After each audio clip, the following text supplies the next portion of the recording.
गांव हरिपुर में रामू नाम का एक गरीब किसान रहता था। उसका छोटा सा खेत था जिससे घर का गुजारा मुश्किल से चलता था। एक दिन उसकी पत्नी ने कहा, आज जंगल से कुछ लकड़ियां ले आओ, नहीं तो चूल्हा कैसे जलेगा। रामू कुल्हाड़ी उठाकर पास के घने जंगल की ओर चल पड़ा। दोपहर का समय था, लेकिन जंगल के अंदर अजीब सा सन्नाटा था। ऊंचे ऊंचे पेड़, पक्षियों की हल्की आवाजें और ठंडी हवा, सब कुछ सामान्य लग रहा था, पर भीतर कहीं एक अनजाना डर भी था। रामू पेड़ों की सूखी टहनियां काटने लगा। अचानक उसे लगा जैसे कोई उसे देख रहा हो। उसने इधर उधर देखा, पर कोई नहीं था। उसने फिर लकड़ियां काटना शुरू किया। तभी पीछे से पत्तों की सरसराने की आवाज आई। रामू ने मुड़कर देखा, सफेद धुंध के बीच एक अजीब सी परछाई खड़ी थी। उसका दिल जोर जोर से धड़कने लगा। धीरे धीरे वो परछाई साफ होने लगी। एक औरत का रूप, लंबी बिखरी बाल, सफेद कपड़े और चमकती लाल आंखें। रामू के हाथ से कुल्हाड़ी गिर गई। वो डर की मारे पीछे हटने लगा। तभी वो भूतिया आकृति हवा में तैरती हुई उसके चारों तरफ घूमने लगी।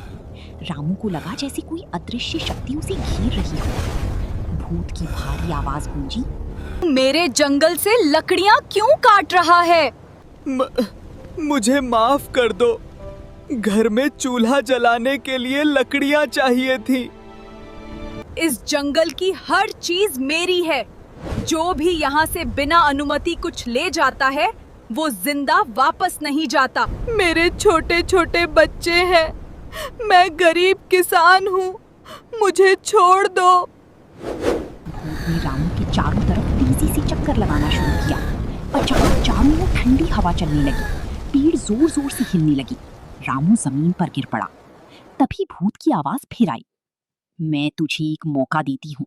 अगर तू सच में जरूरतमंद है तो आगे उस पुरानी बरगद की पेड़ के नीचे गड्ढा खोद, वहां तुझे कुछ मिलेगा।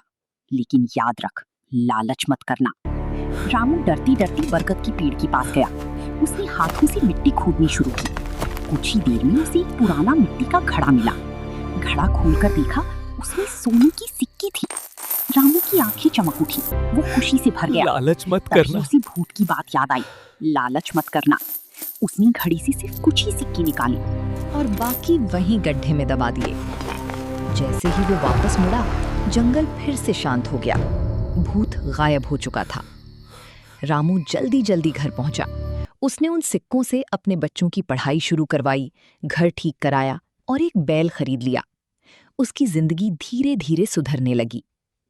कुछ दिन बाद वो फिर उसी बरगद के पेड़ के पास गया, लेकिन वहां ना कोई गड्ढा था, ना कोई घड़ा। रामू समझ गया, वो सब किसी चमत्कार से कम नहीं था। उस दिन के बाद उसने कभी जंगल से बिना जरूरत लकड़ी नहीं काटी। जरूरत इंसान को आगे बढ़ाती है, लेकिन लालच इंसान को बर्बाद कर देता है।